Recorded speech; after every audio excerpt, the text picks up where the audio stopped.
रोज तुलसी माता के पौधे को जल देने से क्या होता है? एक समय की बात है, ऋषि प्रेमानंद जी महाराज अपने शिष्यों के साथ वार्तालाप कर रहे थे।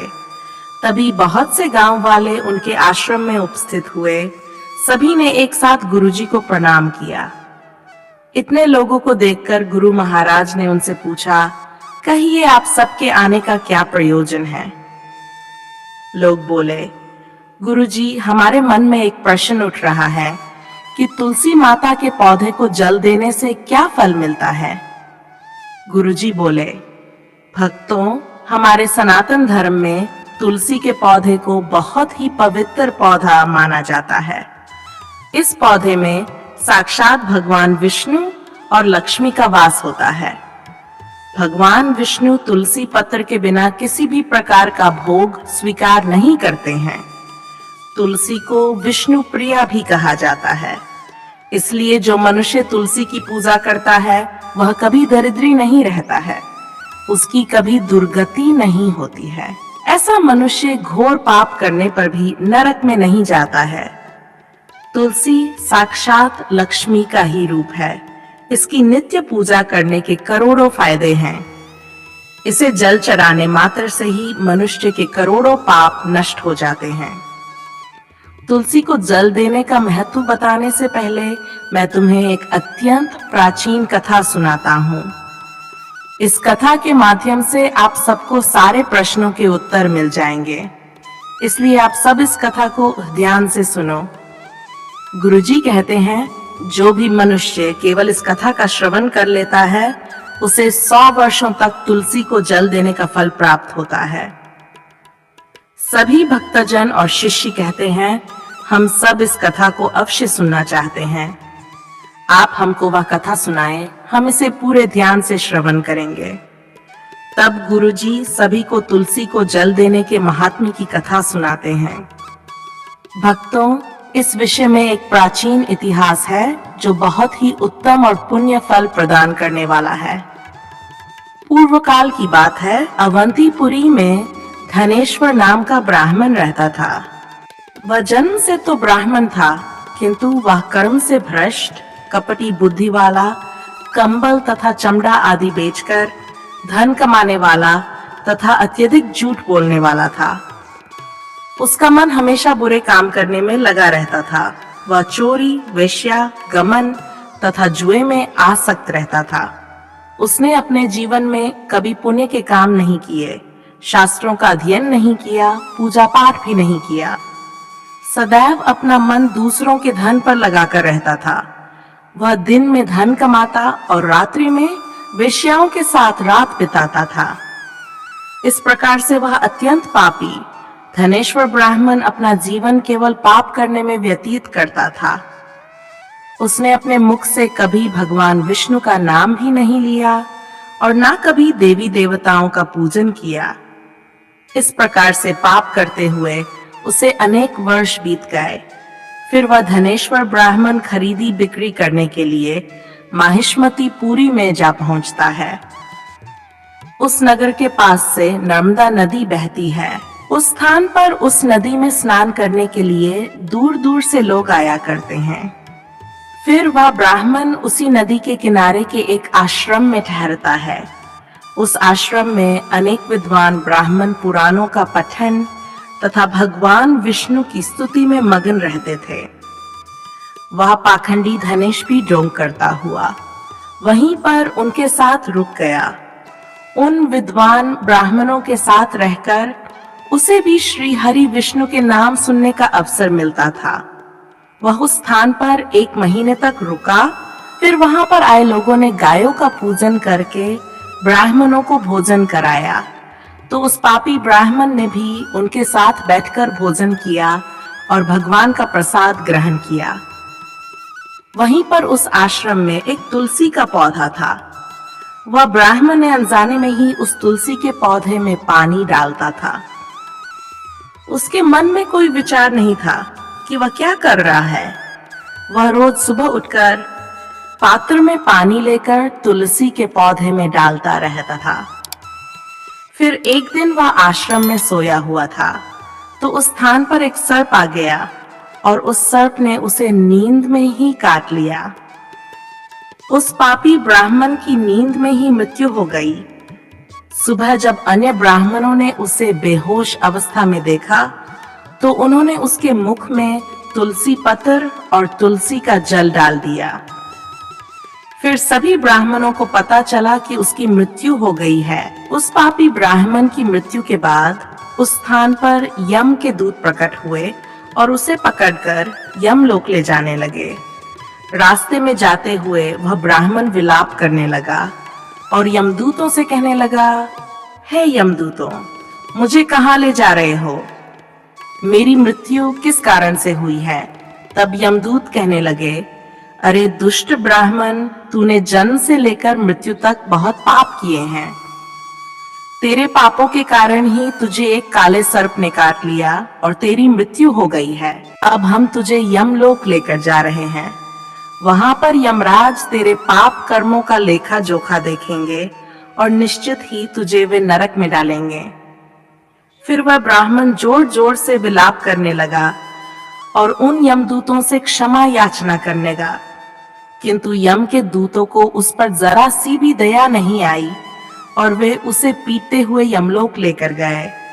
जब यम के दूत उस ब्राह्मण को लेकर यमराज के सामने पहुंच गए तो यमराज के पास बैठे हुए चित्रगुप्त ने उस ब्राह्मण के जन्म से लेकर मृत्यु तक के कर्मों का लेखा जोखा निकाला और यमराज से कहने लगे, हे महाराज, इस ब्राह्मण ने तो बचपन से लेकर मृत्यु तक पाप ही पाप किए हैं। इसने कोई पुण्य का काम नहीं किया है। ये तो मूर्तिमान पाप ही है। इसे कल्प भर के लिए नरक में डाल दिया जाए। फिर यमराज कहते हैं, हे दूत, जीवन भर पाप करने वाले, इस दुष्ट ब्राह्मण को उठाकर ले जाओ और इसे कुंभीपाक नामक नरक में डाल दो। यमराज के आदेश का पालन करते हुए वे यम के दूत हंसते हुए उस पापी ब्राह्मण को लेकर चले गए और उसे मुद्गर से पीटे, जिससे उस ब्राह्मण का मस्तक टूट गया और वे उसे कुंभीपाक नामक नरक में ले गए। उस भयंकर नरक में खोलते हुए तेल के बड़े बड़े घड़े थे, जिसके नीचे भयंकर अग्नि धधक रही थी। फिर यमराज के दूत ने उस ब्राह्मण को उस खोलते हुए तेल के घड़े में डाल दिया, लेकिन जैसे ही वह ब्राह्मण उस खोलते हुए तेल के घड़े में गिरा, वह तेल एकदम से ठंडा पड़ गया। इस विचित्र घटना को देखकर यमदूतों को बड़ा आश्चर्य हुआ। ऐसा पहले कभी नहीं हुआ था। उन्होंने कितने ही पापियों को उस तेल के घड़े में डाला था। वे सभी उस खोलते तेल में गिरकर छटपटाते थे, लेकिन जैसे ही वह ब्राह्मण गिरा, वह तेल अचानक से शांत और शीतल हो गया। इस आश्चर्य को देखते ही एक यमदूत तीव्र गति से दौड़ता हुआ यमराज के पास पहुंच गया। यमराज ने पूछा, हे दूत, क्या बात है? इतनी तीव्र गति से दौड़ते हुए क्यों आ रहे हो? फिर वह दूत कहता है, हे यमराज, आपने जिस ब्राह्मण को कुंभीपाक में डालने के लिए कहा था, जैसे ही हमने उसे कुंभीपाक नरक में डाल दिया, नरक की अग्नि बुझ गई और वह खोलता हुआ तेल भी ठंडा पड़ गया। फिर यमराज कहते हैं, हे दूत, ये तो बड़ी ही विचित्र घटना है। ऐसा तो पहले कभी नहीं हुआ। यमराज विचार कर रहे होते हैं, तभी उस स्थान पर देवर्षि नारद पधारते हैं। देवर्षि नारद को देखकर यमराज अत्यंत प्रसन्न होते हैं और उन्हें प्रणाम करके उनका स्वागत करते हैं। फिर यमराज नारद जी से कहते हैं, हे देवर्षि, आप उचित समय पर आए हैं। हमने आज एक अत्यंत पापी ब्राह्मण को कुंभीपाक नरक में गिराया है, किंतु उसके गिरते ही नरक की ठंडी पड़ चुकी है और खोलता हुआ तेल भी शीतल बन गया है। तब देवर्षि नारद यमराज से कहने लगते हैं, हे धर्मराज, आपने जिस ब्राह्मण को कुंभीपाक नरक में डाला है, वह नरक में डालने योग्य नहीं है, क्योंकि इस ब्राह्मण के द्वारा अनजाने में ही ऐसा कर्म हो गया है जो नरक का नाश करने वाला है।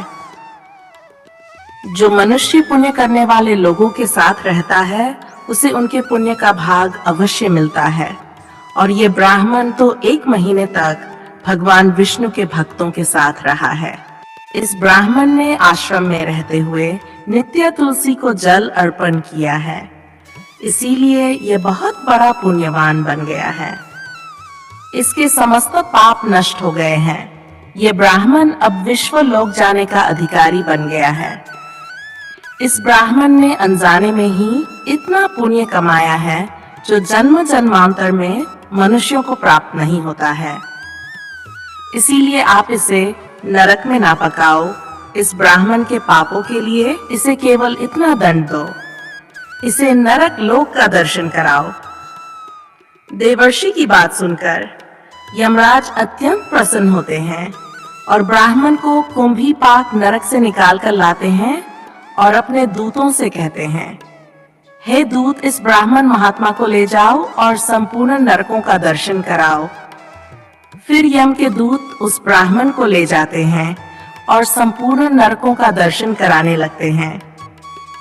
गुरुजी प्रेमानंद जी सभी भक्तों से कहते हैं, इस प्रकार से यम के दूत उस ब्राह्मण को संपूर्ण नरकों का दर्शन कराते हैं और यक्ष लोक में ले जाते हैं और फिर वह ब्राह्मण एक यक्ष बन जाता है। गुरुजी कहते हैं, श्री हरि विष्णु भगवान ने स्वयं कहा है, वनस्पतियों में मुझे प्रिय है तुलसी, मास में कार्तिक मास, तिथि में एकादशी और क्षेत्र में मुझे द्वारका प्रिय है।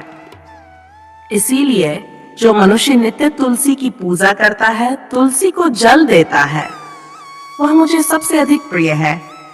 उस मनुष्य की कभी दुर्गति नहीं होती है, वह कभी नरक में नहीं गिरता है। जिन घरों में तुलसी का पौधा सदैव ही हरा भरा रहता है, उस घर में सुख, शांति और समृद्धि बनी रहती है। भगवान विष्णु की पूजा में और उन्हें चढ़ाए जाने वाले भोग में तुलसी के पत्र अवश्य होने चाहिए, क्योंकि तुलसी पत्र के बिना भगवान विष्णु किसी भी प्रकार का भोग स्वीकार नहीं करते हैं। इसीलिए प्रत्येक घर में तुलसी का पौधा अवश्य होना चाहिए। अगर आपके घर में तुलसी है तो सुख, शांति और समृद्धि के लिए तुलसी को चुनरी अवश्य चरानी चाहिए। हमेशा ध्यान रहे कि तुलसी का पौधा चुनरी के बिना अधूरा होता है। तुलसी केवल एक पौधा नहीं है, बल्कि वह देवी है, विष्णु पत्नी है। इसीलिए तुलसी को चुनरी अवश्य ही उड़ानी चाहिए। इससे पति पत्नी में प्रेम और विश्वास बढ़ता है। घर में रहने वाली महिलाएं सदा सुहागिन और सौभाग्यशाली रहती हैं। तुलसी का विवाह भी अवश्य करना चाहिए। इससे मनुष्य के सभी दुखों का अंत होता है और सांसारिक जीवन सुख में बीतता है। तुलसी के पौधे के पास अपने मुख से अपशब्द नहीं बोलने चाहिए। तुलसी के पास भूल से भी जूते, चप्पल अथवा झाड़ू पोंछा नहीं रखना चाहिए। इसे पाप माना गया है। जहाँ पर तुलसी का पौधा हो, उस स्थान के आसपास थूकने से घोर अनर्थ होता है। तुलसी के पास जल से भरा हुआ पात्र भी नहीं रखना चाहिए। तुलसी के पौधे के पास दीपक जलाने के बाद दीपक को वहां से हटा देना चाहिए, क्योंकि तुलसी के नीचे बुझा हुआ दीपक रखना अशुभ माना जाता है। जिस स्थान पर भी तुलसी का पौधा होता है, उस स्थान को हमेशा ही स्वच्छ रखना चाहिए। इसीलिए नियमित रूप से तुलसी के पौधे का पास साफ सफाई का ध्यान रखें। तुलसी के पौधे में शिवलिंग और गणेश जी की प्रतिमा नहीं रखनी चाहिए। साथ ही तुलसी के गमले में अन्य किसी भी प्रकार का पौधा भी लगाना अशुभ होता है। तुलसी के पौधे के पास कपड़े भी नहीं सुखाने चाहिए, अन्यथा कपड़ों से गंदा पानी तुलसी के पौधे पर गिर सकता है। ध्यान रहे, तुलसी के पौधे को नाखून से नहीं तोड़ना चाहिए, इससे तुलसी का अपमान होता है। यदि तुलसी के पत्ते सूखकर गिर जाते हैं तो उन्हें कचरे में नहीं फेंकना चाहिए। उन पत्तों को आप तुलसी की मिट्टी में ही दबा दें। रविवार के दिन तुलसी के पत्ते नहीं तोड़ने चाहिए और रविवार को तुलसी को जल भी नहीं चढ़ाना चाहिए। बाकी अन्य दिन नित्य बिना चुके तुलसी को सुबह जल देना चाहिए और शाम के समय एक दीपक जलाना चाहिए। अक्सर महिलाएं स्नान के बाद अपने बाल खुले रखकर ही तुलसी को जल देती हैं। ऐसा करना गलत होता है। महिलाओं को हमेशा ही अपने बाल बांधकर, माथे पर सिंदूर लगाकर ही तुलसी में जल देना चाहिए। इससे तुलसी का आशीर्वाद प्राप्त होता है। घर में तुलसी का पौधा लगाते समय ध्यान रहे कि इसके लिए गंदी मिट्टी का उपयोग ना करें। तुलसी के पौधे के लिए शमशान की अथवा गंदगी वाले स्थान की मिट्टी का कभी उपयोग नहीं करना चाहिए। इससे तुलसी मार उठ जाती है और सूखने लगती है। तुलसी का पौधा कभी गंदे स्थान पर नहीं लगाना चाहिए, जैसे नाली अथवा स्नान गृह। तुलसी का पौधा कभी नहीं रखना चाहिए, अन्यथा गंदा पानी तुलसी के पौधे में गिर सकता है, जो बहुत ही अशुभ माना गया है। घर में तुलसी का पौधा कभी सूखना नहीं चाहिए। घर में तुलसी का पौधा सूख जाए तो घर की सुख समृद्धि खत्म हो जाती है। सूखी हुई तुलसी में मां लक्ष्मी का वास नहीं होता है।